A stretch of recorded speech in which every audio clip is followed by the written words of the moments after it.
देंगे। नहीं नहीं, झूठ तुम्हारा ना चल रहा है, तुम्हें पता नहीं। जिस जिह्वा से नाम जप कर रहे हो, अगर नाम का विशेष फल प्राप्त करना है, जल्दी फल प्राप्त करना है, आपको दुखों से बचना है, पाप भस्म करना है, तो झूठ बोलना बंद कर दीजिए। क्या बिगड़ जाएगा आपका? सच्ची बोलने में क्या बिगड़ जाएगा? सच्ची बोलना शुरू करोगे, हिम्मत नहीं रह जाएगी पाप करने की।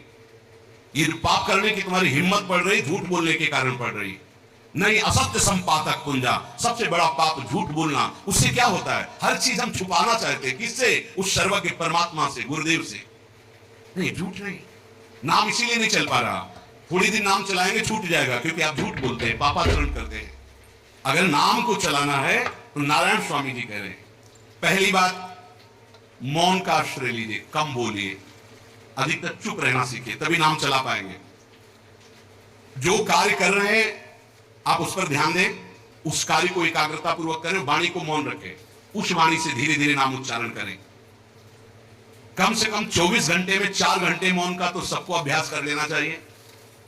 24 घंटे में 4 घंटे मौन का। तो ऐसे ऐसे बुद्धिमान लोग कहेंगे हम 6 घंटे मौन रहते हैं। कब? बोले जब सोते हैं तब। आप 4 घंटे कर, हम 6 घंटे मौन रहते हैं। 24 घंटे में हम 6 घंटे मौन रहते हैं। बहुत बुद्धिमान है। बोले आप 4 घंटे करते, हम 6 घंटे मौन रहते हैं। तो कब आप मौन रहते हैं? बोले जब सोते हैं तो 6 घंटे सोते, मौन ही रहते हैं। मौन जागृत की कह रहा हूं, 4 घंटे का। नारायण स्वामी के बहुत बड़े महापुरुष हुए। तुम 4 घंटे मौन का अभ्यास करो, ऐसा निकालो 2 घंटे, 2-2 घंटे करके 24 घंटे में 4 घंटे मौन। उस समय हम किसी से बात नहीं करेंगे, नाम जप करेंगे। कार्य करो, कार्य करने के लिए मना नहीं कर रहे हैं। कम बोलो। आजकल लोग अपनी जीवनी शक्ति को बोलने के द्वारा बहुत नष्ट कर रहे हैं। व्यर्थ की बातें करते रहते हैं। 4 आदमी चल रहे हो, आप पीछे चलिएगा, सुनते, बेमतलब की बातें। नाम जब नहीं होगा वो डिलीट नहीं होंगी, वैसे ही बनी रहेंगी। अगले जन्म के लिए तैयार हो रहा है। इसलिए नाम यदि सिद्ध करना है, नाम का फल लेना है, नाम का आनंद लेना है, तो वृथा भाषण बंद करो, बेकार की बात बंद करो। जितना कम बोलने से काम चल जाए उतना। सामने वाले को बोलने दीजिए, आप बीच में नाम चल रहा है जी, नाम चल रहा है। जब कोई आवश्यक बात हुई, पवित्र शब्द बोल दिया, नहीं चुपचाप सुनो। उसको लग रहा है कि आप संभाषण कर, मान रिश्तेदार है, नातेदार है, मित्र, अब आप व्यवहार में हैं, आप सीधे ये तो नहीं कह सकते हमसे बात मत करो। नहीं, हाँ बात कीजिए, लेकिन आप कम बोलिए, उसको बोलने दीजिए, आप नाम जप कीजिए। जरूरत भर बात कीजिए। बात में भगवान की चर्चा हो तो कोई बात नहीं, अगर प्रपंच की चर्चा है तो बचने की कोशिश कीजिए। अपने संबंधियों, अपने दोस्तों, अपने व्यवहारियों से व्यवहार, दोस्ती, संबंध शिथिल कीजिए, तभी नाम में प्रीति होगी। अगर ये अब हमारे दोस्त आ गए हैं तो फिर वो दोस्त छूट जाएगा नाम, अब बातें शुरू हो गई प्रपंच की। धन्य है ऐसी बुद्धि जो प्रियजनों से भी संभाषण केवल भगवत वाक्यों का, अन्यथा नहीं। इसीलिए इस मार्ग को वर्ण करना बहुत कठिन है। एक ऐसा तुम्हारा निवास स्थान होना चाहिए अलग, जिसमें अपने रिश्तेदार, नातेदार, व्यवहारियों का प्रवेश ना हो। आपकी शैया अलग होनी चाहिए। अगर नाम जापक नाम सिद्ध करना चाहता है, नाम का फल लेना चाहता है, नाम निरंतर चलाना चाहता है, तो जिस आसन पर आप बैठते हैं उसी में प्रपंची, विषयी, संसारिक वृत्ति वाले बैठेंगे तो भजन की वृत्ति नहीं बन पाएगी।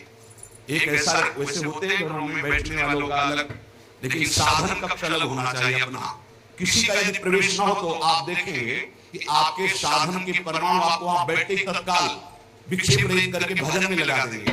अगर घर में ऐसा कुछ ना हो तो एक आसन अपना अकेला रखिए, जिस पर आप शयन करें वो आसन केवल आपका ही होना चाहिए। अगर वो सार्वजनिक बैठने के लिए ही है, ऐसी व्यवस्था नहीं, तो आसन समेट कर अपना अलग रख लीजिए और दूसरे आसनों पर बैठाइए। फिर वो आसन हटाकर जब आप शयन करें तो आपका आसन होना चाहिए। इसका बहुत बड़ा प्रभाव पड़ेगा।